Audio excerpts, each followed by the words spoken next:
online already. I've already told him we'll start by 8:10. So hold on. It's already 8:11. I want a few more people to join us, and we'll be good to go. Brother Dura, please confirm that we're good on the streaming end. Okay, good to meet you all. Good to meet you all. I see Brother Olatunde Orita Mefa. I think I've seen you in a couple of our live session. Good to have you, bro. Good to have you. Others, please drop your name, your church, and your location. Brother, Brother Francis, your church is in Agege. But you wrote a Living Faith Church Altar. Altar is not in Agege. Which one? Which one? Is it the former headquarters or the new headquarters? Brother Tayo, you still have work to do. Okay, you're joining in from Agege. Your church is not. Okay, great.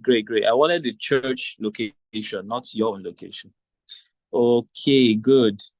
So I have Brother Efyong, Word Feast Glorious Center at Jegunle. Great. Good to have you, sir. Good to have you. Brother Tayo, you have work to do. I still need your church name and your location. Brother Lua Toby says it's from Orita Mefa Baptist Church. Okay, that's the second person. Brother Bassi Majesty, RCCG King's Palace Parish, Nsukka, Enugu State. Great. Okay, Brother Tayo, thank you for completing that. Brother Tayo is from Christ Embassy, Ikeja. Hey, Brother Moses, my dear brother, House on the Rock, Umaya, Abia State. Thank you for loaning your pastor to us on Sunday. That your pastor is on fire. So let me tell you what happened. When I go home after Sunday service, I listen to that message from top to bottom. Awesome message. My regards to Pastor Mole. Please help me just say thank you to him. He did a wonderful job on Sunday. That message was fire.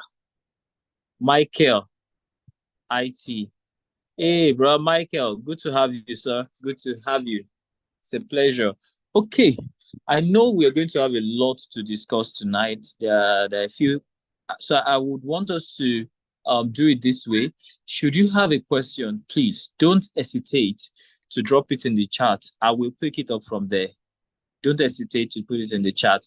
Our guest tonight is a pro in terms of live streaming. He does other things that are related to media, but I and Brother Dura selected him based on the fact that he's one of the top live streamers, corporate live streamers in Nigeria right now. He's one of the top. I don't know if he's top 10. I don't know if I can say that, but you know, all these AGMs and co, he handles them. So I'm sure he's had his days where things didn't go well or when it's just started and how he overcame those challenges. So I would bring him in shortly. He's been at a production probably all day. He's been today getting him out to do this is more like a sacrifice on his end. I'm sure he's tired. I don't know if I will be able to do this if I was on a production, but he's carved out time to just be with us. So I want us to maximize that time. I want us to maximize it by asking the right questions and getting the right answers. So without wasting too much time, let's start. We have 20 people in the room. That's enough. Jesus said wherever 2 or 3. So we are more than 2 or 3. We are in multiples of 2 or 3. So I would like to call someone to lead us in prayer. Jesus started with prayer and ended with prayer. Let's be like Jesus tonight. Let's start with prayer. Men ought always to pray. There's a name in my front here that I'm being led to call. Brother Babalola Wale, please, could you be kind enough to lead us in the opening prayer before we bring up our special guest tonight.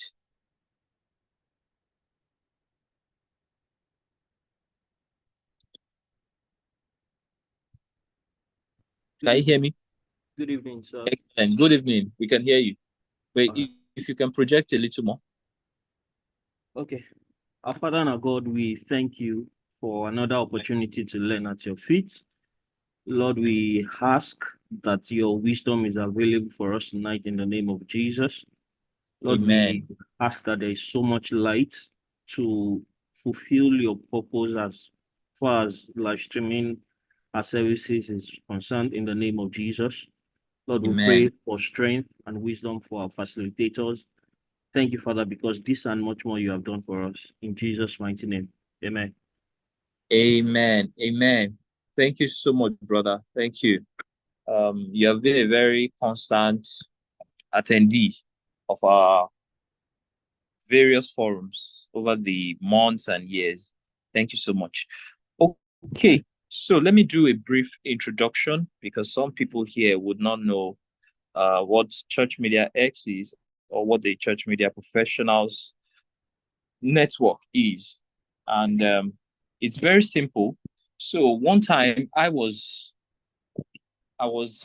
thinking of asking questions about what I was doing at the House on the Rock, and I couldn't find a centralized place where I could ask the question. That's number one. I couldn't find a centralized place where I could also meet other people that are in church media, because I know church media is way different. Is way different from movies, is way different from what they do in Nollywood, and is different from what they do at live events. Church media is different in the sense that we are at a fixed location that we that is permanent. Let me put it that way. So if you go for a live concert, let's say the experience at TBS, the experience does not happen at TBS every Sunday or in the midweek. It does not have a midweek version. Do you understand? So I knew that church media was different and there should be a place where we can all meet and ask questions and share fellowship and share our struggles. And I couldn't find. So I was thinking of creating something. Then one day, my brother Adura shows up at House on the Rock. He came to volunteer for one of our events. And I was so impressed by what he did. I didn't call him. He didn't know me. We didn't know ourselves. He just showed up. He heard about the event and showed up. And he volunteered on our graphics end. And I had to walk him out that day as a form of honor and respect for what he did. And I pitched the idea to him. He said, wow, he's been thinking of the same thing. So that was how we gave birth to Church Media X. So Church Media X is basically a platform to enhance your skills, to give you fellowship, and to bring you in contact with other professionals, higher professionals, and those that are lower than you on the skill ladder. And from there, we created a Church Media Professionals Network, which is the community that we are all part of. Now, from that place, Brother Adura and myself, we decided that let's start with prayer. And we prayed for a few months. We now began to add other people to the prayer, and that's why we have the church media prayer control room, which happens every Saturday. We employ every one of us to join in every single Saturday, 8 p.m. So we pray about our productions. There is no day that you are going to pray in your church and you are going to pray about what we pray about. Don't even think about it. Your pastor will never remember that you should pray about your equipment, you should pray about your team. No. So the best place to be is that place on a Saturday. So from there, we began to organize forums. This is perhaps like maybe the 20th one. I don't know, Brother can confirm what number it is. But we have been consistent with bringing in professionals and just talking to them. And today we have someone that I have known for about 8 years now. He is a member of the House on the Rock, and he is a professional in terms of doing the work and training other people. I've seen him train people from our teens church. you can imagine someone training somebody from Teens Church, and the person is now working in Arise TV. That's how far this man's impact has gone. He is a teacher. He's a he's a giver. I've had to call him on several occasions for some things at the House on the Rock. He will always show up, and it does not charge us. There's been a couple of our forum that he has volunteered his Zoom platform for free. So I know him. I know he's a very level-headed human being, very humble, and very impactful. That's very important. Is making impact not just in the church, but in the world, which is what we want all of us to be. You're not just making impact in the church, you're making impact in the church and in the world also, because you are the light of the world, not the light of the church. So tonight, without wasting time, I want to bring my brother. Is a pioneering entrepreneur and is renowned for his enterprise expertise in digital technology solutions across various industries. As the founder and CEO of Ripe Connect, he has led the company with visionary zeal, transforming it into a leading provider of cutting-edge services tailored to meet the dynamic needs of modern business. He's been at this thing for 18 years. 18 years. So not to bore us with too much details, it's right there on your screen. You can read it. Let me bring him on so that we can maximize the time that he has to give to us tonight. Ladies and gentlemen, let's make welcome tonight a dear brother, a leader, a father, a trailblazer in the person of Mr. Godson Olisenye. I don't know how to pronounce that. I'm sorry, but forgive. Welcome, brother. Welcome. Thank you for joining us tonight. Thank you. Okay. Okay. Let's start from the. Yeah, you want to say something? No, I'm with you. I want to ask, how did you get into this media space? Because I'm very sure there must be a story there. In just 2 minutes. There's a lot of stories. Yeah, story. There's a lot of stories attached to it. Okay, first of all, before I go any further, I really appreciate the opportunity of being with you all. I want to say good evening to everybody here. Good evening. Sorry. So sorry, at intervals you may hear me struggle with my speech because I've been stressed out. I've been out of the country. I came in on Sunday night, and since Sunday I've been busy even up to this moment. You may hear at the background there's an event going on that we actually handling. So I would just you guys should just bear with me if you don't get the best of me tonight, but I will do all I can so that you can get the best of me and see how much information inside of me I can bring out to you guys and to everyone in the house. So your question, yes. Before I even answer that question, I would like everyone to know that I'm a very quiet person. I know I have said so much about me, but you may not get to know me if you look for me so much. Even if you go to search me on the internet, you may just see a few things about me. I'm a very quiet and humble person, but I've been in this. I've been in the media space for close to 2 decades, and God so kind. God has been faithful. We've been able to build. I started 2 companies, 2 media companies, and handed it over to people before I started the present company I'm running right now, which is actually something I've been running since 2017, if I'm not mistaken. Yeah. So it's called Ripe Connect Global Services. So we provide service not just in Nigeria. We've had the opportunity of handling everything media tech. It's just not live streaming alone, but media tech. But a lot of people know me so much for live streaming because of some of the kind of projects that I've run with my team over the years. Ogbe may not know this, but I actually started streaming the experience way back 6-7 years ago. Wow. Before a lot of people hear about what live streaming is all about, I've been streaming the experience. And a Wow. lot of people still did not know me that I was involved in it, because you will hardly see me in the face of a lot of things. I like working from the background. So I came into the media space. I won't say by accident, it's just by choice. I have an elder brother. While I was in school, reading tech, he was in India studying media tech. By the time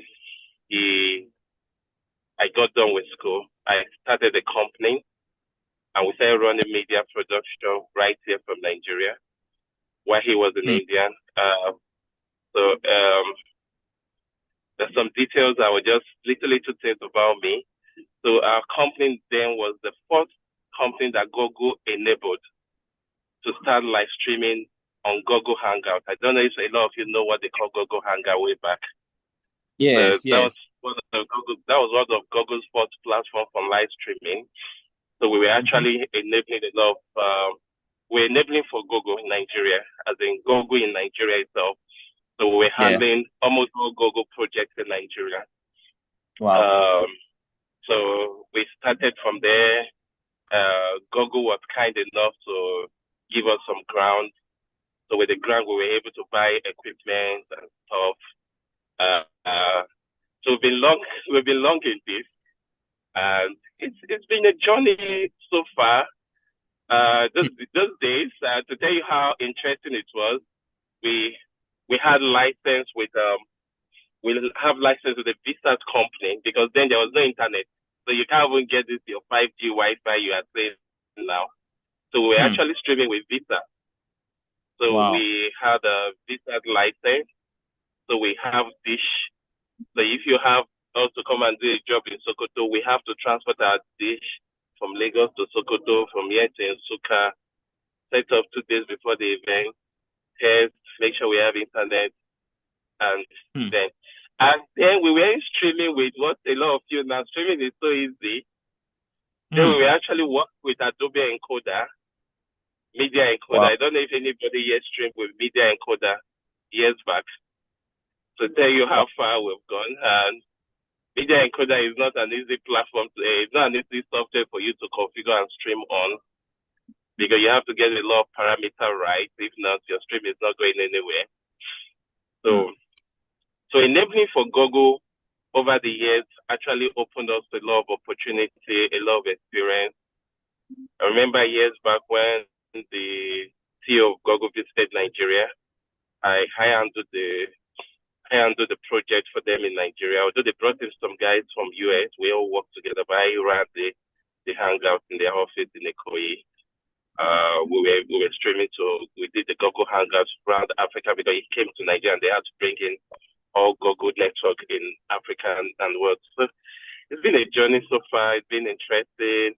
And over the years, a lot of things evolved. And today we are in 2024, where streaming is becoming so easy. Where streaming is becoming so easy in quotes, because that's where a lot of people miss it. I always tell people, a lot of people say, it's not just live streaming. It's not live streaming. It's just there now. And you see a lot of people dive into it and get messed up. Church services are not going well. Projects are not going on plan. Equipment purchased are not the right equipment. Internet service providers, zero. And you're faced with a lot of challenges. And so that's been my journey.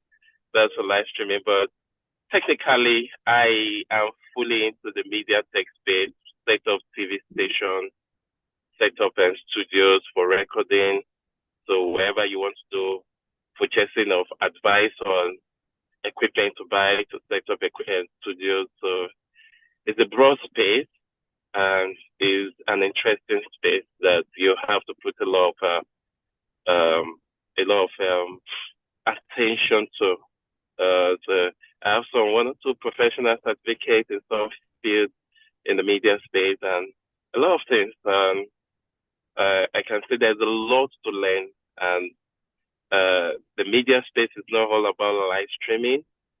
If you can focus beyond just live streaming, you'll be good. But for today, we are trying to understand how to get the best of our services through live streaming. So I feel and I hope I'll be the best person to help out with this. Okay. Beautiful, beautiful. Thank you so much. Thank you. That background is very big. It's a big background. Aha, I thought it was just some things. But I checked House on the Rock, the experience back end some time ago, and I saw that we've been live streaming since about 2015. So I didn't know who was in. Definitely you. You would know. You would not know. Because I was the system then. Okay. Yeah. Very interesting background there. I think people will draw some inspiration. Now, there's a particular question that I want us to treat first, because that was the first person that honored the question in the community when I posted it. I asked people to send their questions, but it was this person. So let me quickly share what it was about. So if you check your WhatsApp now, please check your WhatsApp. Yeah, I can see some of the questions. Yeah, I've sent you the questions. Great. But this one in particular is what I want you to pay attention to, because the person, I'm sure the person is on the live right now. So it says live streaming on Facebook via OBS, and this is happening. Please, what is the solution? What question is that? Okay, check your WhatsApp. What question? I can see your numbers of the question. So which number, what is that particular question? No, I just sent another one. There's a new one. Oh, okay. Check. Oh, this one is happening. Good. Okay. So what platform is it streaming to? Facebook. To Facebook. Yeah, via OBS. Okay. Okay, can I just quickly brush through something so that I can give answers to some of these questions, because it would be nice for us to have a better understanding of how to live stream properly our church services, and having the right set of equipment and having the right set of mindset to work. So then I can just quickly run down these questions. So I'm Godson Olisem. I'm the partner of the Right Connect Global Services. I don't like talking about some of the clients I work for. I try to, because sometimes my job is conflicting. I'm working with different clients in the same industries, and I just have to keep my clients private identity. But let's go to live streaming. And for church, church live streaming is very important now. A lot of us in our churches, I'm sure it was the COVID that drove a lot of people into live streaming. Yes. So the COVID drove a lot of people into live streaming. I will try and do this my notes very short and see if we can have more interaction between me and you guys. You drop your questions and I can just quickly give answers to some of those questions. So now, right now, if you run any religious organization and you're not live streaming, I strongly believe that you're not in the right place, because you can't reach people, you can't attract new members if you're not able to reach them in the place where they are. And funny enough, when the Bible says this gospel of the Lord shall be preached to all the ends of the world, growing up, I was always thinking, how will people now go to some remote places in the world and now start preaching Jesus? How will you get there? How will you trek there? Is it the way the missionary got there that we go? But funny enough, there is actually nowhere you go to in the world that you don't have the internet present. I think the global communities are trying as much as possible to push. They're trying as much as possible to push the internet penetration to the far and the nook of the world, so that wherever you find yourself, any place in the world, you can actually communicate with people. So that's where live streaming comes to play in the church circle. So the question you want to ask yourself is that, will your church be left out in the live streaming global reach? Or will your church dive into the live streaming platform and still not be able to reach the people? Because the key thing about live streaming is the experience the other person gets at the end. the viewers. So it's not just streaming for streaming sake. You want to stream so that I watching have an experience. So a lot of us just think, is it not just church? So is it not just church service? Possible. Yeah. Sorry, I want that is as close as possible to what is happening in the hall. Yeah, that experience is key. So yes, how do me watching a live stream experience the service? If you give me good audio, good video, and good visuals from your video angles, you are giving me a good feel of the church service. Yes. So if you're not able to achieve this, I'm watching a stream is buffering. I'm watching a stream, the audio quality is bad. Good enough. We live in an interesting world where people, they stay on your stream 2-3 minutes is not good. They walk away. Yes. So you want to make sure that for every setup, for everything you do in your church, preparing for live streaming, you have the right set of things to do. You have the right equipment. You have the right gear. You've set up properly. You've done the right, you've taken pain to deploy the right equipment. And you've taken the time to make sure you follow the process through before you push your stream out to the outside world for the viewers to see. So while live streaming church services, staying connected with congregation and members in today's digital world is the biggest reason places of worship stream their services.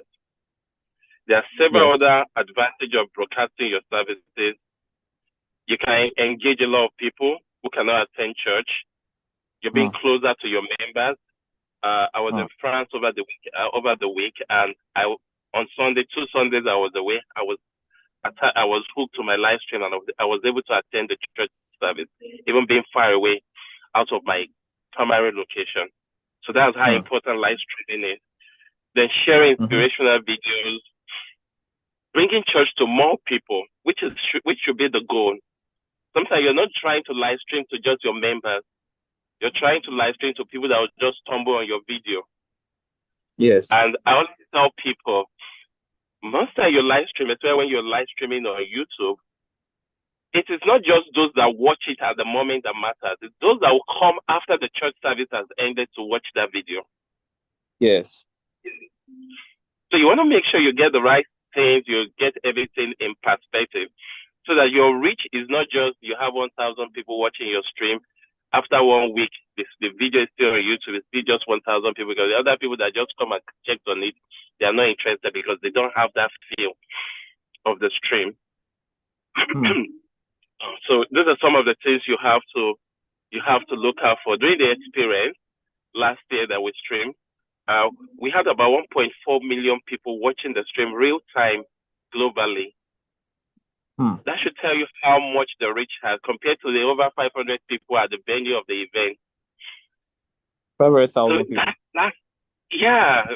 At the venue of the event, that's how much the reach can be when you live stream properly and you get the audience hooked. So then I'll just quickly give you some things we have to look out for when planning for church live streaming. Mostly equipment you want to use for setup. One, your visual, your audio. So your visual, primarily your cameras. So what kind of cameras are you looking out for? I always advise church, I always advise young church that try to invest into camera setup to only if you have the money to buy one quality camera, buy it. So that when you have the money to buy another one, you are upgrading. Don't just buy any camera for camera's sake. A lot of you just no. They're looking for cheap camera. No, they're not buy something that you just be shocked that in another 1 year the manufacturer is no more supporting that camera. And you've just invested money into it. So sometimes it's always good to consult properly so that you have the right kind of camera. I would not want to talk anything about webcam because now this is not just for personal, this is a church. And church live streaming is more of a broadcast. It's not just like you're just streaming with your phone.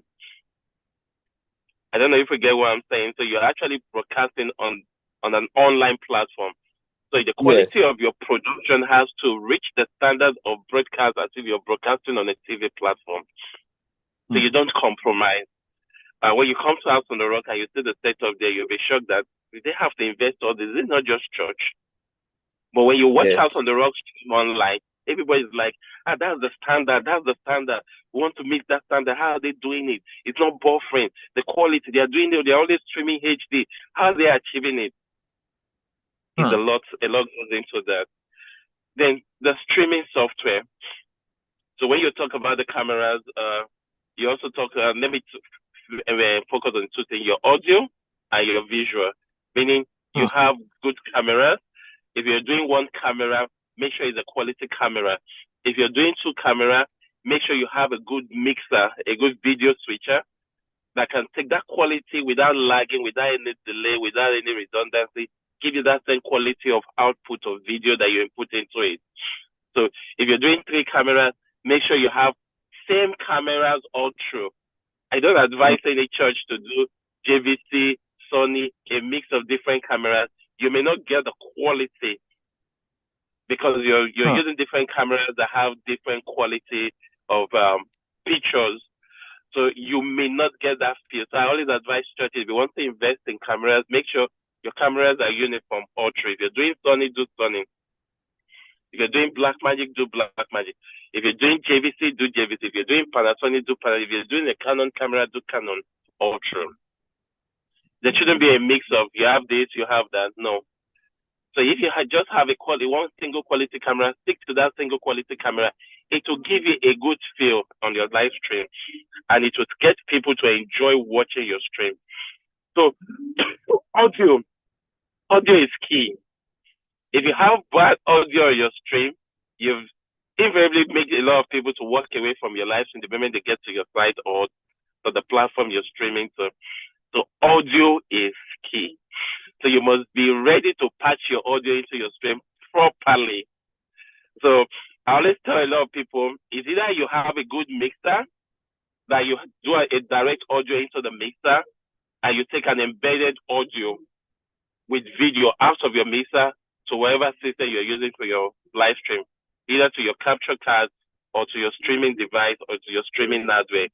You want to make sure that you have a quality embedded audio into it. If you're not so sure, like what I do when I do events outside the church where you don't have control over who your audio engineer is, I go with a sound card. I don't do embedded audio, even though I do embedded audio into my mixer. I go with a sound card and I capture my audio into the sound card. At that point, I have control over my audio. So I can tweak my audio to meet what I need, because you go to some events, some audio engineers are not even ready to listen to you. You're telling them this is what they are not concerned. They're just concerned about what happens in the hall. And one thing you have to understand, when an audio engineer is more concerned, he may raise, he's not hearing he's not getting a good sound in the hall. He's pushing it up. I use that he's getting the embedded pitch for me. You don't have control over that audio. Your audio is blasting. My people watching online can barely hear what is here. You will now have a distorted stream with poor audio because you have an audio that is blasting already, that is clipping. So some of those things you have to have control over. So you want to make sure in your church you have proper audio. I always advise churches that are still using digital analog audio to, as much as possible, get out of the analog space in your audio and invest in a small mid digital mixer for your audio. It will help your live stream a lot. You cannot do any magic where you're having an analog audio mixer that when you put on your generator, power is going into that analog audio and you don't have any pedal, anything to suppress the noise that is coming. So you just have the garbage in that gets into the audio mixer, is the same thing that gets into your stream. Then you tell people online hearing humming noise, everything, you have distorted audio. So I always advise you, go into the digital space, look for what is cheap for your audio, because your stream experience for the viewers has to do a lot with both your video and your audio quality. We must take that into note. It's key. Your audio and your videos are key. So if you're not sending good quality video that is not up to HD standard, at least 480, you are not sure you will be able to retain people on your live stream. So those two things are very important we take note of. Then thirdly,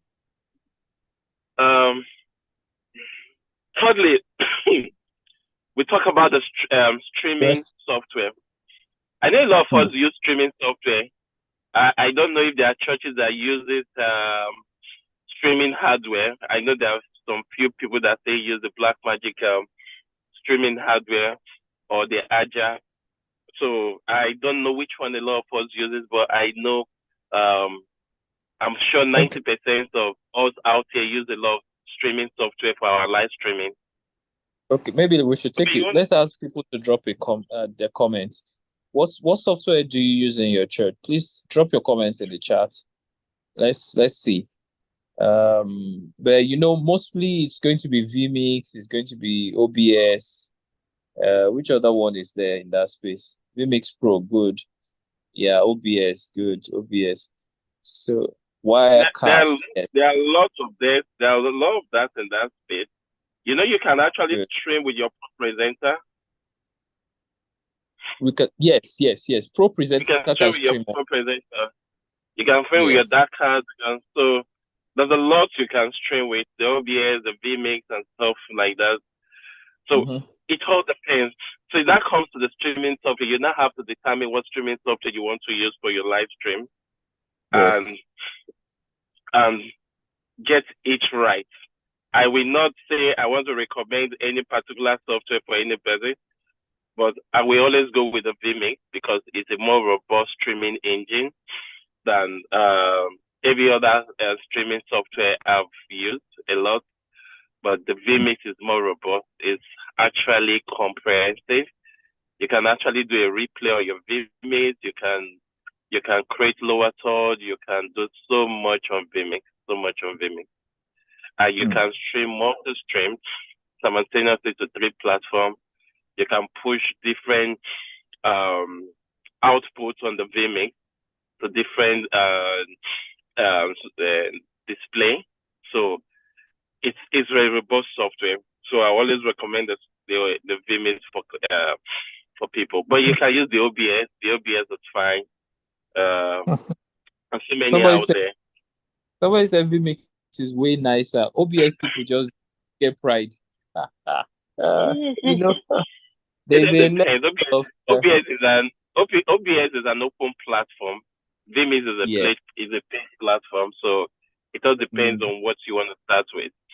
So vMix is just a window-based software. It doesn't work on the Mac.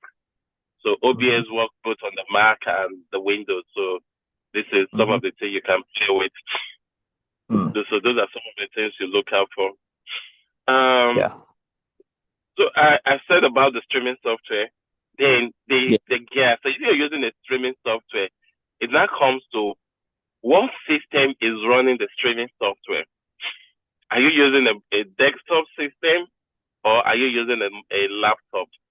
So I'll just give you a gem that you should all look out for. Most streaming software runs mostly on your graphics card. So when you're buying a system or you're trying to build a desktop system for your live stream, always look out for the graphics card. You should look for a graphics card that is at a minimum of 6 gig dedicated. Because your processing and your rendering is actually done on your graphics card. So it pays you to get a dedicated graphics system that have a minimum of 6 gig graphics on it. You can get something higher, but I would not advise anybody to do 4 gig because over time those things wear off and you now have your stream dragging or buffering because your streaming software is pulling so much power from the system and the system is not able to meet that demand. So these are some of the things you should look out for when trying to get a system to run your And the graphics card is different from the RAM of the system. No, it's different from the RAM of the system. You can have a 32 gig RAM, you can have a 62 gig RAM. If you have a 2 gig graphics, that's 0. not the graphics of the system. It has to be the dedicated graphics card. So you normally have, every system have a graphics that shows the display on your monitor. So there's a normal graphics that shows the display on your monitor. That is fine. That helps your monitor to show, or your display to show on your screen. But for you to run this streaming software, they will run on your graphics card. So you must give your best. You must do all you can to make sure you buy the right graphics card. A minimum of 6 gig. A minimum. I always advise people to go for the NVIDIA graphics cards, wherever model you have the money to buy, whether it's the RTS, whether it's the old fashioned graphics card, wherever you want, but make sure it's a 6 gig dedicated graphics card is key. A lot of people look at the RAM of the system. The system is 64 gig RAM. It can work. By the time you put the streaming software on it and it starts rendering on it, it pulls the system down. Everything is dragging. Your stream is dragging. And when you overload it with graphics and every other thing, materials, content, you just see it pulling down everything. So if you're using a vMix system, always check the bottom of your vMix. You'll see it showing you your CPU percentage. Normally, you should not do anything more than 25 to 30%. If your CPU usually start hitting 50, 70, 80, 90, 100, your stream you will not have quality stream. No matter what you're streaming, you won't have a quality stream. So that's that. Then lastly, and the most important part for live streaming is your internet. I'm stressing it again. Lastly, and the most important part of your live streaming is your internet. I will use this to answer the last question that Ope dropped to me, showing what the guy just asked, that what is happening to the stream. So the first question I want to ask this person that thinks that I'm live streaming Facebook on OBS, what is the streaming resolution of the OBS and what is your internet speed that you're using? So those are the two things you should ask. So a lot of people use OBS without configuring resolution on the OBS. They just start the OBS, the way they downloaded the OBS, that's how they are using it. And the OBS is using a 4 MB per second. And you're having an internet speed that is just about 6 MB upload. Normally, if you're streaming at a resolution that demands you to reach 3 MB per second for your uploads, your streaming, that means you should have an internet that is 3 times the upload of what you're streaming at. So if you're streaming on vMix and you're doing like 1080, you're streaming at 1080, there's different parameter. You see the 1080 at 3 MB per second. You see the one at 5 MB per second. You see the one at 7 Mbps per second. That's the internet required for you to push the quality of feed. So if you cannot set that resolution in the way to meet up with the internet you have, you stream, you just keep seeing the yellow light on the vMix. Or your OBS, you keep seeing you're not having enough internet because you've not been able to gauge the quality of your internet and the resolution at which you're streaming. Because the higher your resolution, the more internet, the more data it will demand to push that feed for you. So primarily when you pick up your system, you want to live stream, the first thing you should do is to check your internet quality that you have. Either you do speedtest.net or you use the normally Google speed test, but normally you use the speedtest.net, and you will see that is primary. The moment I sit on my system and I want to live stream, that's the first thing I check, because the quality of your internet gives you an idea at what resolution you should stream. So it's not a magic. No, I must stream at 1080p, and you don't have an internet that can even push 300 kbps stream. So those are skating. Internet, I always tell my clients wherever I go, I say, sir, internet is key to this job. There is no two ways about it. It's not about the system I'm with. It's not about my setup. If I don't have good internet, forget the live stream. It's over. Yeah. So you cannot compromise on that. It is the most important thing for a streamer. So as I cannot tell you how many internet gadgets I have, how many modem have bought. I just keep buying them as I come in contact with them. I just buy them because you cannot do anything without the internet. So it's key to church services that they invest properly on good internet. Outside all these other gadgets I've talked about, you invest properly on good internet. If you can't do that, you have missed it. So whether you have the best setup, equipment, camera, everything, blah, blah, good, fine. It's good. The moment you put it online and you have bad internet, that's the end of the stream. It will buff all through your stream. So very a lot of churches have challenge outside. If you're able to meet some of those things I've said, it now boils down on the quality of internet you have in your church facility. Yeah. Then when you're able to understand that, okay, in this church, the highest we've ever had for upload, not download, because you are uploading. So when you do your speed test, your attention should always be on the upload, not the download. Your attention should always be on the upload. So if you've checked over time that the highest you've got in your live stream, in your upload, is just 5 Mbps upload, please never stream 1080p and never stream resolution at 1080p at full HD. Try and stream at 480. Don't even try to stream at 720. Try streaming at 480 at best. At this 480 still give you a level of HD broadcast. So that's fine. So don't go beyond that. If you try to shoot 720, if you try to do 1080, you're just wasting your time. You're just buffering all through. Whether you're using the OBS, whether you're using Vimeo, whether you're using any Vimeo and Live Studios, software, wherever you're using, once your internet is bad, drop your resolution to as minimum as you can. That's the only way you can get your stream going now.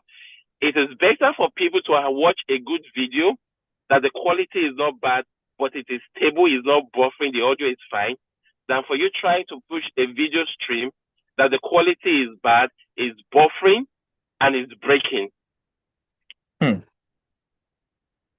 Yeah. I guess I will stop there. Okay. Thank you so much. Guys, I want you to participate. I want someone to keep dropping the gems in the chat.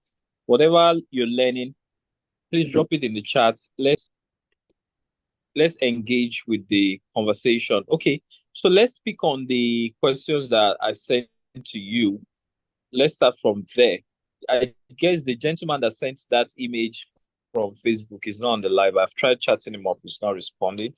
But let's hope he joins us later. Then we can help him solve his problems.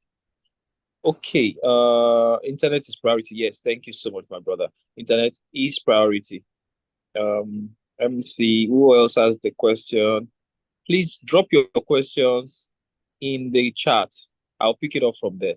How can our service live streams be shielded from YouTube copyright flags? That's from Brother Olatunde. As long as you don't use, you guys are not playing recorded content before church services start. A lot of people just start playing gospel music while church services is about to start. Once you play any recorded content for many artists, you're not free. You're already copyrighting that content. But if it's your choir that is singing that song live in church, you're free. But if you're playing any recorded content from any artists, from any content provider, you are not free from YouTube blacklisting you as copyrighting a content. Okay.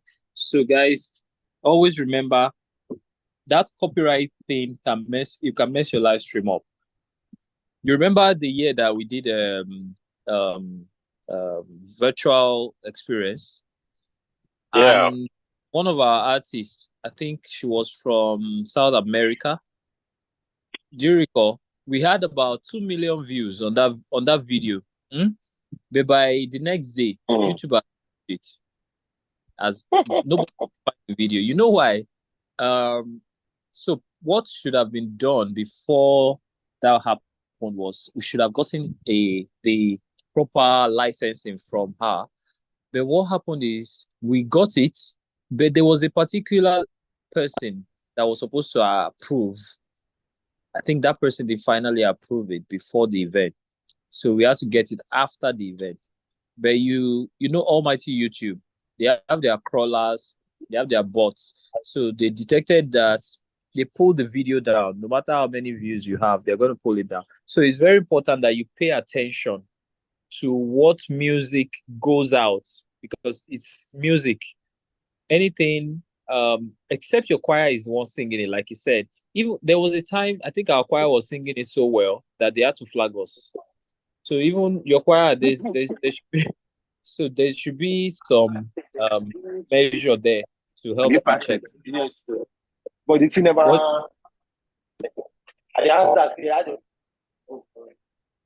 Okay, so let's go to the questions I sent to you, starting with the first one. I think you've already dealt with it. What equipment and software do I need to start? Okay, so let me bring up something that I think is very important to our churches. You know, you said something about cameras, that we need to have the same cameras. But most churches, the way we buy cameras, we buy one in 2022, we buy another one in 2023, then we buy another one in 2024. And guess what? They were bought by different people. Then pastor had somebody give an offering of a camera. They brought a different camera. So what do I do when we have different cameras? Because I was at a church last week, yes, and they had a phone in the mix. They had two DSLRs, and they also had a webcam in the whole mix. So how do I make that work? Just like what I said earlier, it pays you to have a single camera that gives you a quality feed, but having numerous cameras. You're broadcasting. You're not just trying to shoot for pleasure. And this is a church service, and church services are serious things. It's just like pastor climbing on the pulpit and just jokingly turning to joke, and he's not being serious. That's what the live stream is all about. The live stream is like you ministering also. I see it in church when I stream in church. I always see it as a ministry. It's not a joke thing. So I give the commitment and the seriousness into that part of the service. So if you have just multiple cameras, it's not compulsory you pick all the angles of the church and you're using your phone, you're using this, and people watch it and like, what kind of placing is this one? Why is it? So the key thing should be, if you have a single camera, make sure you have a good camera. Because you can use the other stuff for mixing. Maybe you want to record, but when you push online, should be different for what you're mixing to the house. If you have a good mixer, you want to make sure you want to capture all the angles, fine. But by the time it comes to pushing to the online platform, if you have one good quality camera that will give you a good feature, stick to that one quality camera, have your good audio out there, and I assure you that people will enjoy your live stream. Fantastic. Okay. Even though I want to argue for a one camera broadcast, there's a way it will look, because there are some things that would happen during a live event that you might want to cut away from. You might want to use a second camera to hide something. You understand? That's what I'm saying. It's not compulsory you do multiple camera when the quality of your production is bad. So if you have one, start with the one and have the quality. This is church service. It's not an event. Church service has so much to do with the preacher on the pulpit. Yeah. If we're talking of outside events, fine. But this is a church service. And the major thing about church ministration on the live stream is about the pastor's message. So if you're not able to properly decimate that message, you've missed the purpose of live streaming that church service for that day. So you want to make sure if you have a single camera, that your single camera can actually give you can do two shot, you can do a mid shot and you can do a close shot on the pastor at any time. So you have the right to zoom in. Where it becomes bored if you just leave the camera on just wide and just close on the pastor only. So you should be able to zoom in and sometimes zoom close to the pastor. And that's fine. And even if the church where the pastor moves around, it isn't much interesting. So you have different time you are on the close with the pastor, different time. It just have to make sure that the viewer's experience is different and is unique. But when you are showing, when I look at I'm watching a video on the live stream, good quality, and the next thing I just see a camera that is shaking because somebody is using a phone, and you're caught into that camera, and it's not properly framed. You cannot frame it properly. The quality of the video I'm saying is poor. You're streaming at, you're shooting with this camera at 720. You're shooting with this camera at 480. You're shooting with this camera at 1080. You're just distorting the whole setup. So at the end of the day, let's have it in mind. The live streaming is all about the viewer's experience. It's not about you that is streaming. It's about those that are watching it. What are they feeling? What's the experience they are getting from your live stream? Very important. Yeah, it's about that experience. Very, very key. Like you said, those videos, they probably will be watched over and over another few years down the line. People are still watching it. So is this what you want people to watch in 2030? Is this what you want people to watch of your production in 2035? So we should have that perspective. My pastor, I had a meeting with one of my pastor in front, and he told me something. He said, let's be safe here. The choir will sing, fine. They will sing well, good. They'll do the other thing. He said, but if you come another 2-3 years to listen to that choir song, he's like, is this not the choir we're singing? Hey! But he said, you see the message remains forever. 30, 40 years you come back, that message still have life in it. Yes. Very true. Very true. So for church, I want us to have it in the back of the mind. Church live streaming has to do with the message. It's not an event. You're not streaming an event. You're actually ministering to people that will stumble on that message years to come, time to come. So that's why we must not compromise on the quality. I know a lot of churches that invested good money on equipment and the live stream, but their live stream is people. So what could be the problem there? Some of the things I've laid out already while I was giving that discussion. Okay. So I think it has a lot to do with the technical expertise of the people handling the production also. You get? Yes, exactly. Okay. All right. Let's quickly move on to the next question. Okay, there is a question on the live chat now. Let me quickly read that out so that we can trash it. I stream to multiple platforms using vMix audio and video and commas and stuff. I stream to multiple platforms using vMix. Audio and video quality is good, but a few minutes into the stream, the video starts delaying. I have checked and set the delays, but I still experience the same issue. However, when I tried streaming to just YouTube, I didn't experience that. What could be the issue?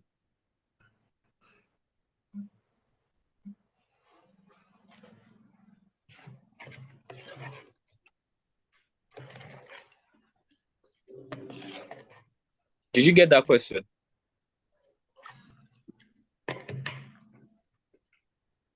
Hello? Chief Sorry, Godson, can you hear me now? Yeah, I can hear you. I get your question. I was responding not knowing that my mic was muted. So okay. It all comes back to what I said earlier. You're doing multiple stream and a system that cannot handle more than one stream. You're going to have issue with the other streams. So if you're doing multiple stream, on which software are you using to do the multiple stream? Are you using a vMix? Are you using OBS? Or what platform? Are you doing which stream? So you have to go back and check. Does the system have the capacity to handle that multiple stream and render at the rate you want it to render? So these are some of the things you should look out for. For example, if you're streaming through Vimeo and you're doing multiple stream, you can stream your YouTube on 1080. You could stream your Facebook on 720. Then you could stream your Instagram or other platform at 480. See that you gradually reduce the power of rendering of that system or processing of that system. But if the system doesn't have the capacity and you're streaming all platforms at 1080, you will not get the quality stream. So it's all go back to the gear you're using. So your equipment will now tell us at what rate will your system be able to push the stream you're giving it to handle. Okay. Thank you so much. But there's a term you use now. I want you to just help us put it in perspective. Quality stream. So how do I know a quality stream? I know if I look at House on the Rock stream, I can say quality stream. But you know what makes House on the Rock quality is, let me put it at, we are doing too much. Let's put it like that. Like, is way beyond the league of church. Do you understand what I mean? So, but if we want to pen it down to something that most churches can do, what would you say is a quality stream for the general church? For you to say church is streaming a quality stream, you're streaming at the right resolution. Yes. Your stream is not buffering. No, what's the right? You say? What's the right resolution? So your right resolution is when you're streaming at 1080p, 1080. Yes. So that is a full HD quality. So the idea when you stream at 1080, full HD, when you watch it on a TV screen, you still see the full quality of your video. When you watch it on your phone, it will be bright because you're streaming at 1080. So wherever anybody is and the person has a good internet, it will see the quality of your video. It will look as if this person is pushing. This person, I'm right in the church. I can feel the texture. Then also, quality stream also has to do with your production. Yeah, you do an event where you're producing, because mind you, live streaming has to do with the final output from your video mixer. So if you're not having a quality production already, there is no way you're going to have a final input that you say is quality to the test that the viewers out there will see. So key thing you have to do when you're doing production, you want to make sure you have good lights. You want to make sure you have good camera. So those are some of the two things you have to look at. Then you want to make sure your cameras are well positioned. A lot of people don't know how to position cameras in church. So those are the things. Then you have to, between yourself, you have to decide what are the angles that you want to pick in your camera shot. So that has to do with your production on its own. So those are some of the things you want to look at. But for the live stream has to do purely with the resolution at which you're streaming, the quality of your internet, the video and the audio quality.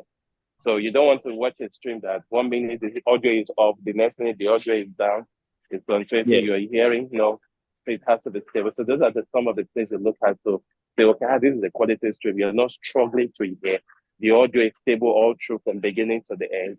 The video is not buffering. The video is sharp and you can speak clearly. So those are some of the things you look out for. Okay.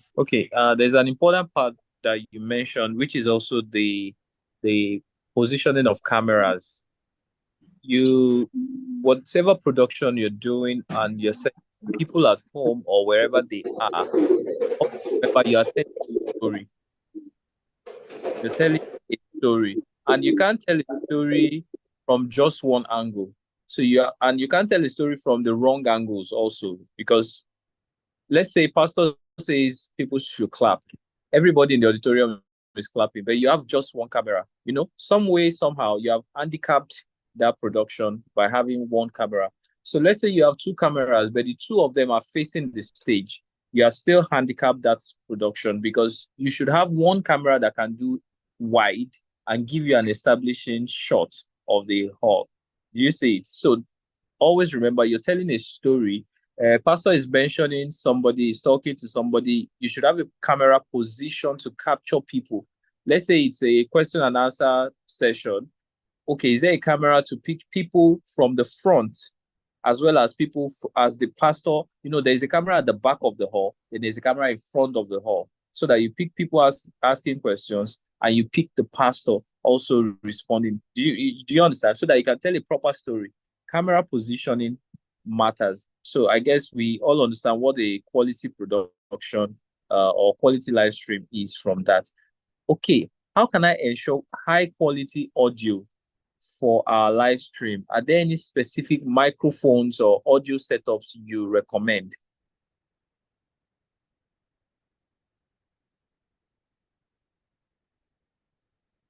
Okay, I think your mic. There's no particular microphone or setup I recommend. I always say you do a digital mixer. If you're doing a digital mixer, it helps a lot. It helps a lot. And you have a good sound engineer. So you're able to cut down on a lot of noise and humming that comes from some of those equipment. And in Nigeria, we have an issue with power. Some of our generators, when you put them on, they start sending a frequency back into your mixer. So if you're using analog mixer and you're in a building that is not properly heated, I assure you, you're going to hear that humming noise from beginning to ending of your service. So you can't there's no way you can break that. So there's no special mic, but it's always good to look for sure it's one of the good mic you can run. Although they are not cheap, but they are still good. Sennheiser is also the good mic, although they also have issues with frequency.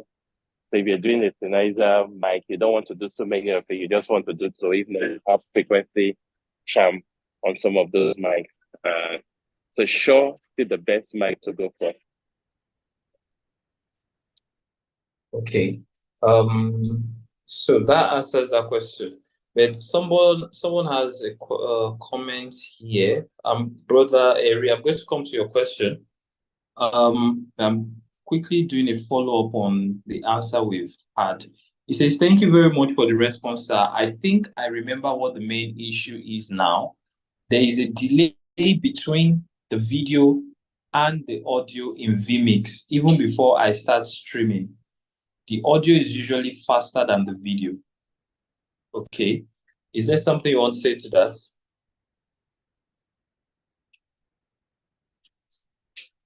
I was trying to respond to him. He should check his link. If someone has enabled delay on the audio, so there's a way when you bring in audio through a sound card or you capture audio, embedded audio, you may go into the vMix section and check for that input if somebody has actually gone to tamper on the delay audio setting there and reconnect it, set it back to default.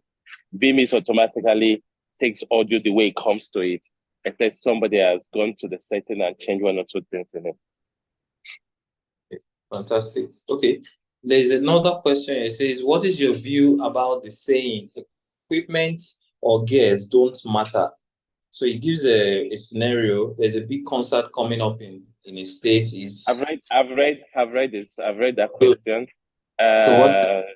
It's quite interesting, and I always tell people, when you meet clients that tell you equipment don't matter, please walk away from that project. Don't force yourself on the project. They will always mess themselves up. So have a standard. I strongly believe and I recommend that you should have a standard and the value for the services you offer. So if you're going for an event and you're telling a client this is what you recommend and you want to use, and the client is telling you he wants to use an Esca, you should just know the client doesn't value whatever service you're bringing on board. They are just okay with whatever is given to them. So it's not left to you to decide, are you ready to just give them anything they want because you want to be on the project, or you want to walk away from the project because you have a value? I always tell my client, this is the standard. I cannot go beyond the standard. So if you cannot work with me, I walk away. So let's take, for example, for the live streaming.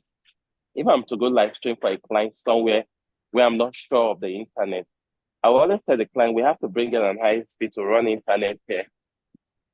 It's interesting to know that there are some projects I handled that we spend as much as 700 to 1 million naira to bring that internet for that venue. It's not the cost of the project, just for internet. So if a client is spending that amount of money to internet, you know that client value what they want to do. But when the client is telling you that, is it not just internet, just use anything you want, please don't go and mess yourself there. Because at the end of the day, the whole blame is going to be on you. There is nothing you want to say, the whole blame will be on you. So if a client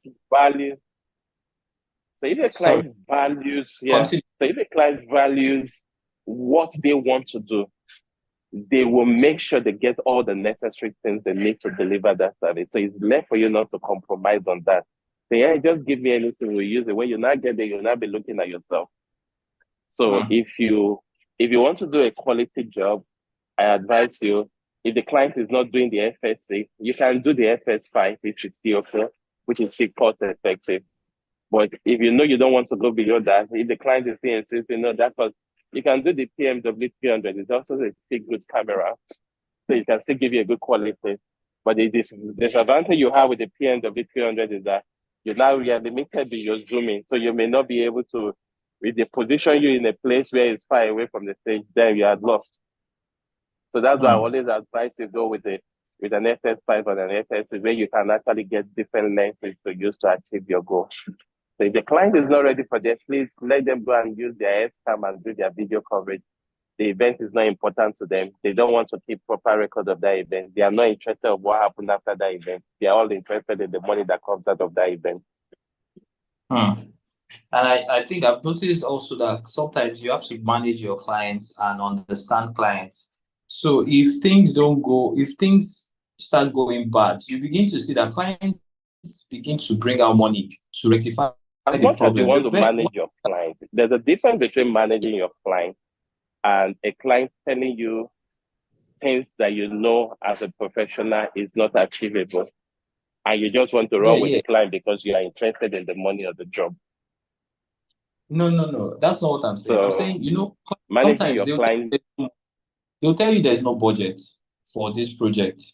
So you are bringing a budget of 1 million. Client is saying our budget is 200K, and you're like 200K will not work. So they say, but so person did it and blah blah blah. It's usually a lie. Nobody would do a 1 million naira project for 200K. So if you ask them, where is the person? They will tell you it was done one time. They won't give you concrete answers. And if you eventually push them, you will find out that they did poor quality job. And that is the reason they are actually talking to you. So what you do is you have to stand your ground. Because what I've noticed is clients, when things are going bad, they usually have more money to pump. They have money to rectify problems, but they don't have money to set up properly. Do you see what I was saying? So that's why I said you have to know how to manage your clients. Let them know, like he said, if you're going to walk away from a project, walk away from it for the sake of your integrity in the industry. Okay, thank you so much for that. Let me see one more. Have you seen any other question? Mr. Michael Korucha says he uses IG streaming. There is no longer freely available. What is the solution to that?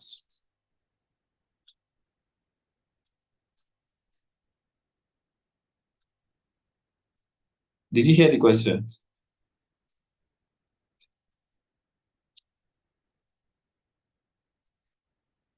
Okay, is it me or is it our guest? Can we hear me? Yes, we can hear you. So it's our guest. Let's hold on for him. What other questions are there? Thank you. Yes, this man is probably a pundit and the one hard for the project. Okay. Yes, please. Remember to let them know that you are still available when they are ready to do the right thing.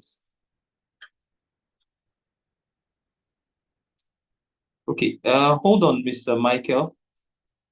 Your question is next. I think our guest is having a few things to iron out there. So guys, don't forget, drop your questions in the chat. We will pick it up from there. We're about 35 minutes from the end of the program tonight.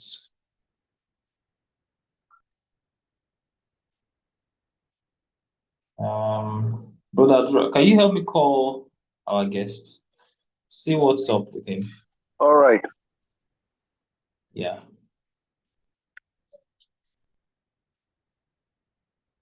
Okay.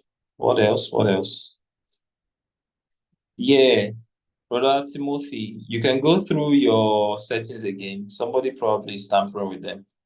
Okay, someone says, do you need to use a different sound mixer from the auditorium mixer for your live streaming? Yes, I think standard is you should, because at the end of the day, like you said at the beginning, the sound person that they are paying in the church to handle sound is being paid to handle sound in the auditorium. And that is when the pastor is going to judge him based on that sound. If the sound in the auditorium is good, the guy is good. If the sound in the auditorium is bad, the guy is bad. But you will not have quality sound if you're going to wait for the level in the auditorium to judge what goes online. And that was what he said at the beginning. What is good in the hall might be hot online. What is good in the hall might be too low online. Do you understand? That's why it's good to have a separate mixer. So at House on the Rock, we have 3 different mixes. We have stage. Why did recording stop? But we can hear me, right? So we have stage. You understand what stage is? Stage is to monitor what's on stage and to supply sound on stage for BGVs, for pastor, for lead vocals, and instrumentalists and everybody, choir. Yeah. But you also have, okay, he's joined back. You're welcome. Are you good to go now? Chief Godson.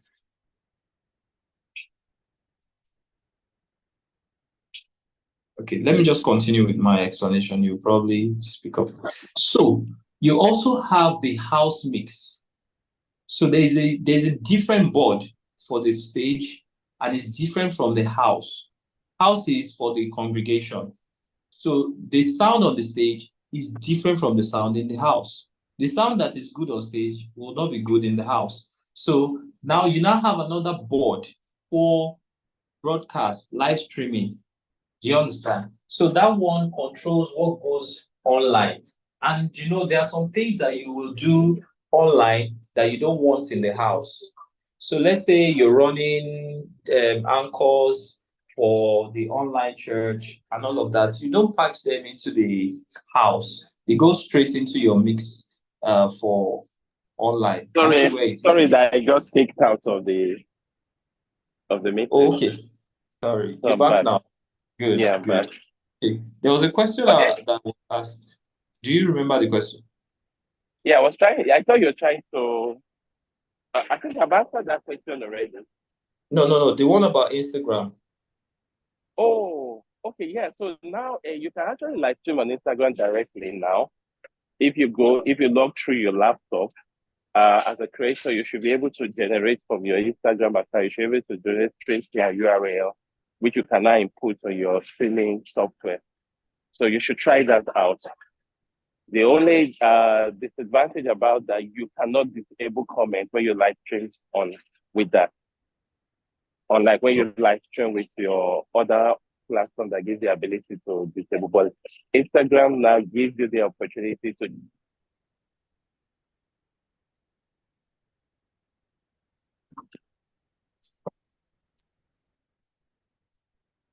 Okay.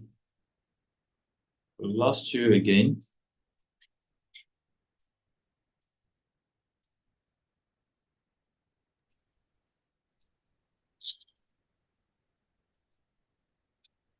Hello? Okay. Yeah, we can hear you now. Good. Okay. So you can actually do that now. So try and log into your Instagram account on your laptop or on your desktop system. Okay. Okay, thank you so much. Brother, good. Okay, it says, okay, but I mean integrated with vMix. Yeah, that's what I'm saying.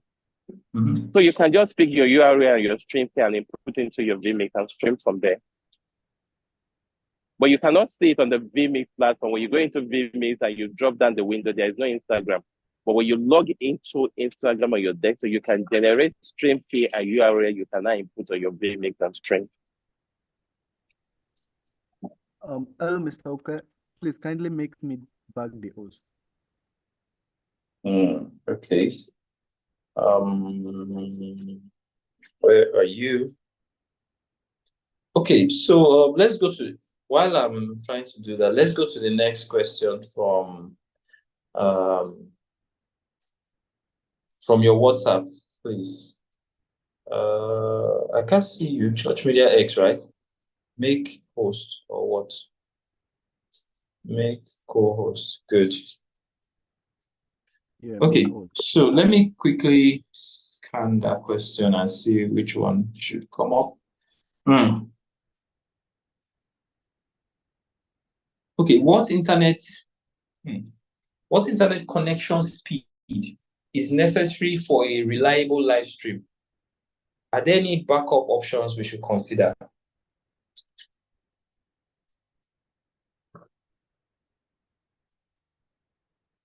Did you copy So that? if you want to live stream, I always suggest people look out for, if you have a 15 Mbps upload and downloads internet, you will be safe. That is stable.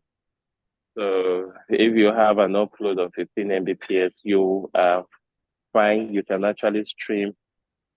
You can actually stream through vMix. You can stream 1080 at good quality at 3 Mbps upload per second. So that's like, remember I said whatever resolution you're streaming on any of your platform, you must make sure you have 3 times that internet quality for upload.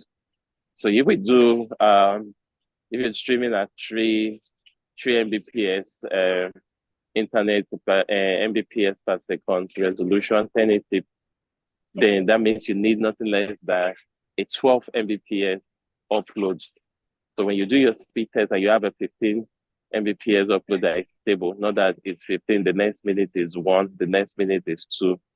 So you just do your test over and over before the stream starts. So if you find out that it's stable, so if it's a church that you get to find out that you have a stable internet in church that gives you that 15 Mbps, that's fine. So you can actually stream 1080p conveniently at that internet quality. But I always advise to look for nothing less than a 30 to 40 Mbps internet quality in church. And this is the trick in this. Make sure whatever internet you're using for your live stream is dedicated purely to that live streaming system. It's not the same internet everybody is using. So it is like a church where everybody is still using that same internet to do this. Make sure you cut off everybody and only focus on the live streaming for that moment till you're done before you bring other people back on board. Because if you're using the same internet that every other person is using in church, some people will just set up a torrent, they are downloading, they are doing this. Before you know, your internet quality is dropping, and you don't even know where it's coming from. So I always suggest you do dedicated internet cable, not wireless. So I always stream on cable to my system. So LAN cable to my system. I hardly stream on a wireless platform. So make sure you're not doing wireless internet while you're live streaming, because wireless internet is not too stable compared to when you plug your cable directly to your system. So those are some of the tricks and gimmicks you should look out for when setting up. Fantastic. Okay, there are some technical questions. I don't think we'll take those. How can we integrate graphics, slides, and lower thirds into our live stream to enhance the viewing experience?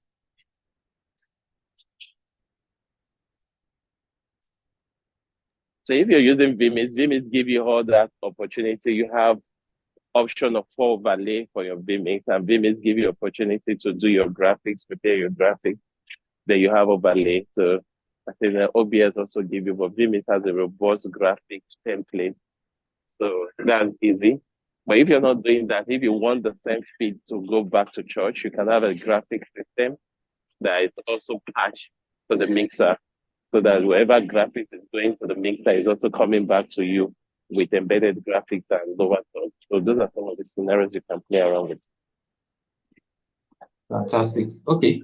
How can we engage and interact with our online audience during the live stream? Are there any tools or features we should consider?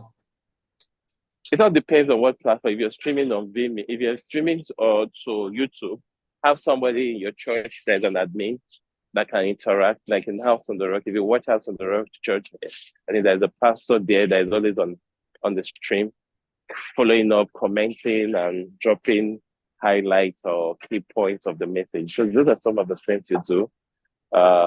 If you're streaming on Facebook, another platform, have your social media team that manage those platforms and also drop highlights of message pictures. So those are the best ways to interact with your audience. Just instead of you just leaving them out there watching, because there are a lot of people that go through. If I'm watching a YouTube, I always try to enable the comment section. I want to see what people are saying. I want to reach. Those are some of the things. So you want to make sure you are present also in that communication that is going on those platforms.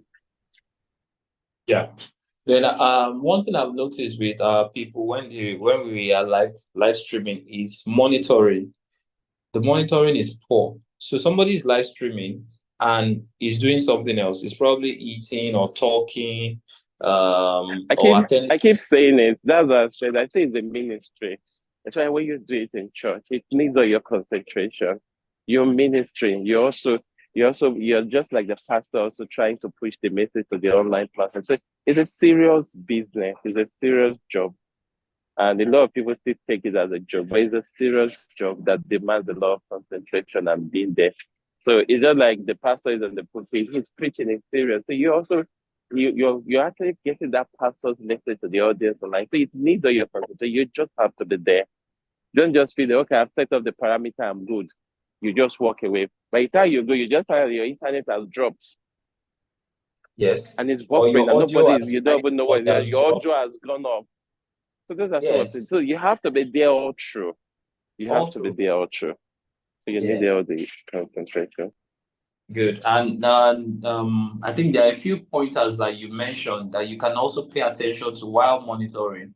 You're monitoring your CPU, you're monitoring your audio, your bit rate to be sure. Your bit rate, the processing that everything is stable and is not hitting far beyond the normal rate that it should be. Good. And you're monitoring the comments also, because sometimes the people at home or wherever they're watching from. They also help you sometimes. They'll tell you your audio is not good. So if you follow them, it also helps.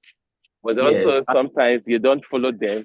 You also just monitor the audio yourself. Some people have bad internet where they are, and they'll be there online disturbing you that they are not hearing. Whereas every other person is hearing. So you on your own, you should also monitor your stream to make sure that your audio is good.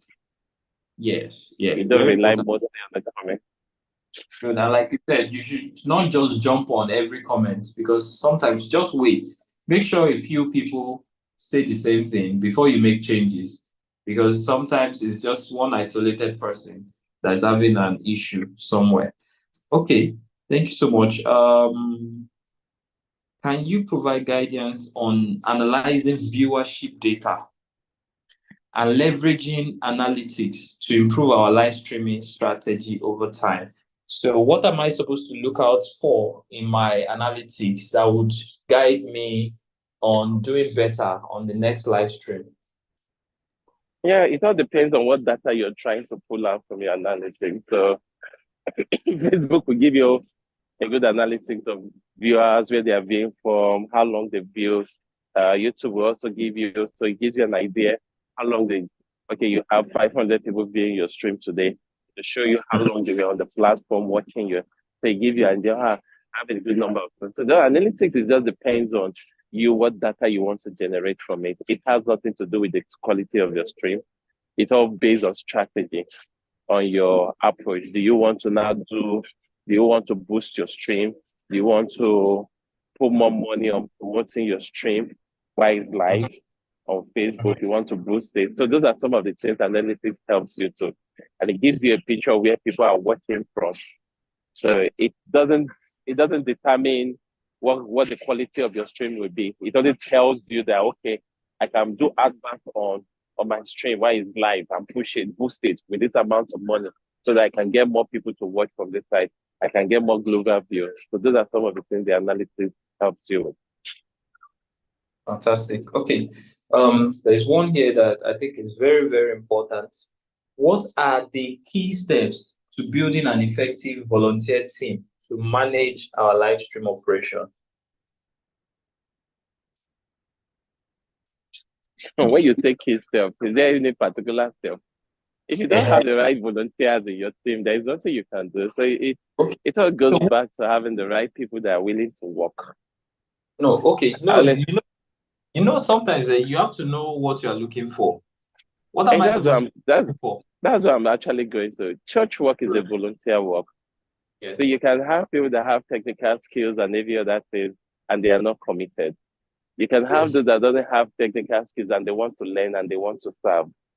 Yes. So those are key things you look out for. You just look at the heart. Is this person ready to serve? Mind you, is volunteer, is not employment. So if the person doesn't have the heart to serve, there is nothing you can do about it. Then how about key things? How much here? Yes, I say how about training, because I know that's one of the that's what I'm saying. So you want to look at the heart of the people. When you have people that are ready to serve, you fix training. They will show up. When they don't show up, you know they are not ready. Then you just train. Volunteer workers is just training and retraining and make them feel they belong here. They are not being paid, but once they have that feeling of belonging, they will give their best to the service. But once you make people feel they don't belong here, we're just managing you, we're just passing you, you miss it. Sure. Those are some of the things. Fantastic. But mind you, church work is a volunteer work. There is no two ways about it. So you just have to need the hands to serve.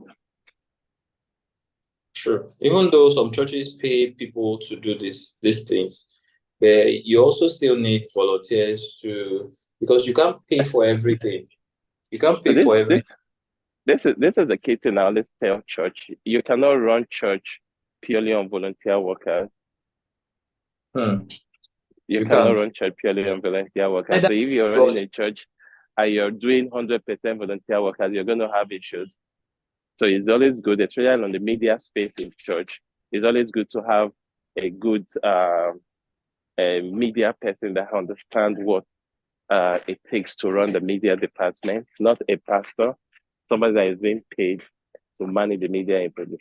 So the person will have a knowledge about audio, the sound, must have knowledge about video, then must have knowledge about managing a team. So that way the person can actually have a structure, the person can help manage that structure, have good sound engineer, have a good video person, then you're good. Then every other person that comes in to support them to run the service then. But you can't run the church purely on volunteer workers.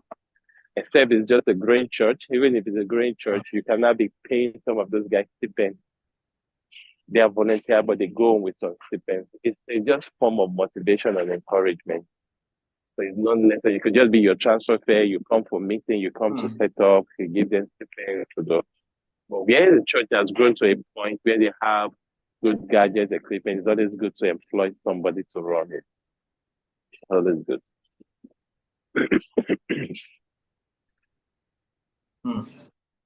Yeah, and you can't also run a church purely based on paid staff, because whether you like it or yes, there are too many positions to be manned, and churches don't have that kind of pockets to dip into and bring out funds to manage, pay everybody. So the best you can do is hybrid. Have paid staff for very essential roles. Those are roles that if somebody is not there 100%, you would suffer some form of setbacks. Because, imagine you have 7 cameras in your auditorium. You don't need to employ 7 cameramen. They at least employ 2 cameramen. So that if a service was to start and it had rained heavily and volunteers have decided that today this rain will not let me come out though. I want to enjoy my Sunday on my bed. At least you would have 2 cameras to run the show. But just imagine a scenario when no cameraman shows up. You are in a big trouble. So that's why it's important to have some paid staff, have some volunteers, and make sure you manage the communication there. Okay, so Brother Elijah Victor on YouTube says, what's the importance of using a video encoder hardware over your laptop for streaming?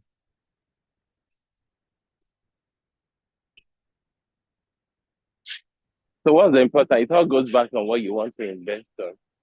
So whether you're doing a hardware encoder or you're doing a software encoder, there's virtually no difference. The difference is just that one is an hardware.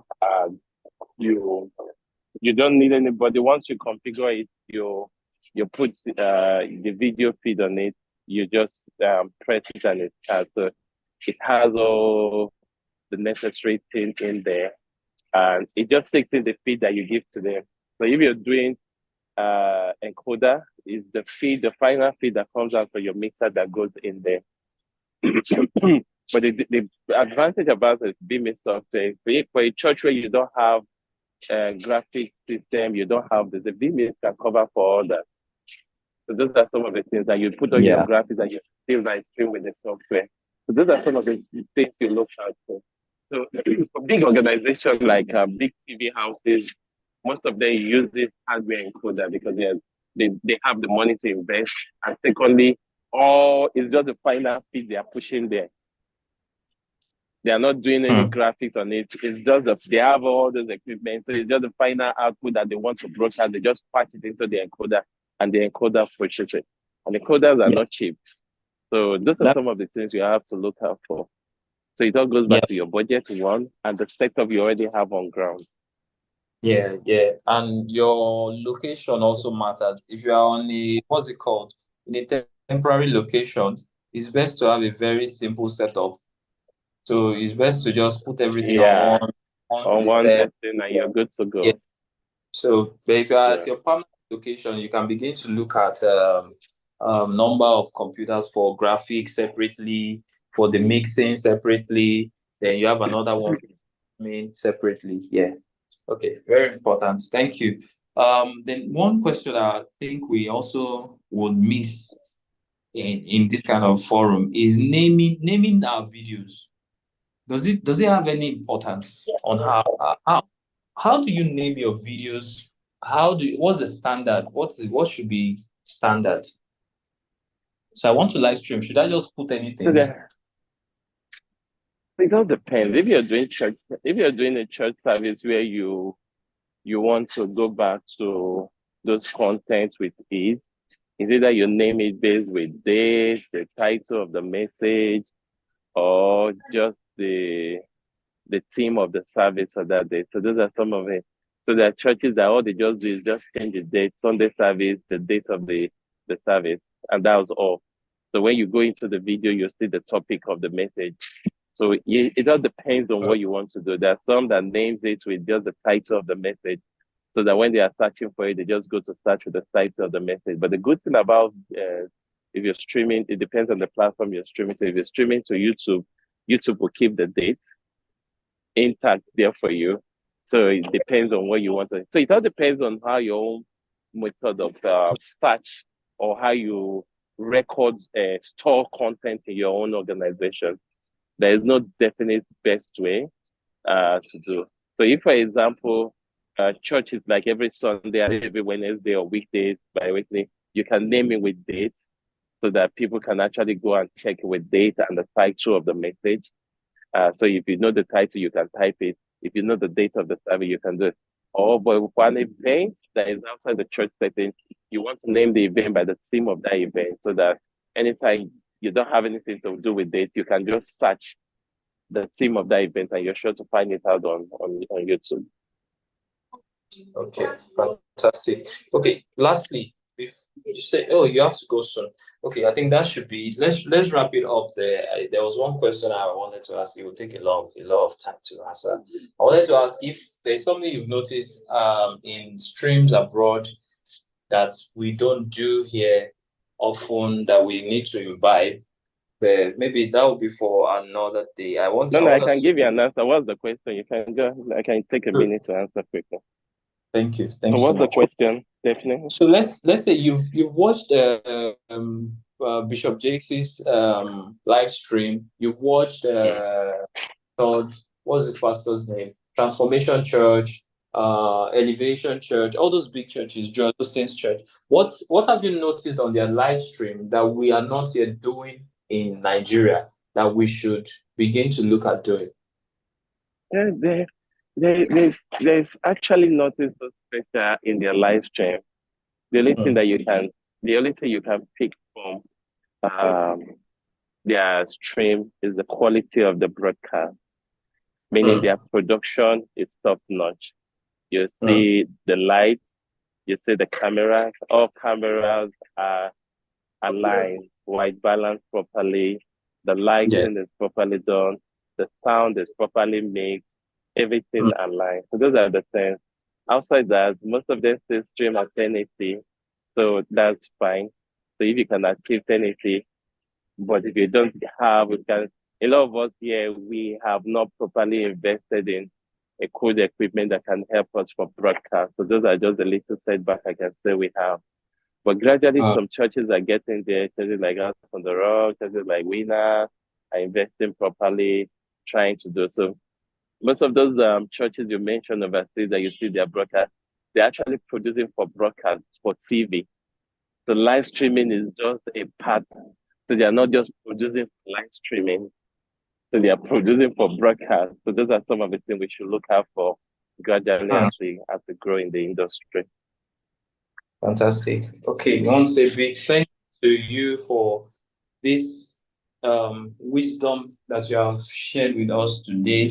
These things are very, very powerful in pushing forward the gospel and making us the true soldiers that we are in the kingdom. So I want to appreciate every one of us also for joining.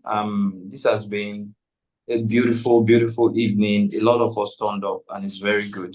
So thank you, everyone. Thank you, our dear guests, and we hope to see you very soon. Thank you so much. I appreciate everybody. I'm not so deep in social media, but you can just follow me on my Twitter, and it just got in the say my name. You can follow me on Twitter. I think I'm mostly on Twitter. And, we'll be fine there. Drop it for me on WhatsApp. I'll push it. Okay, I'll do that. All right. Okay, thank you so much. Thank you. All right. Father, we Thanks, thank everyone. you for tonight. Thank you so much for our guests. Thank you for the people that came in. We give you thanks because we know that from here we are doing even greater things. Father, we ask that in the next couple of years, you will groom us, you will shape us, you will help us to be that man, that woman that you have purposed us to be in the kingdom. We give you praise and glory for in Jesus' excellent name we have prayed. Amen. Amen. Thank you so much, everyone. This has been one of the best forums we've had. Thank you so much for joining and for your interaction. Have a wonderful day and God bless you. If you're not part of our group, our community, the link is in the chat. Join the group via that link and we will see you all. Thank you. Have a beautiful evening and a wonderful rest of the week.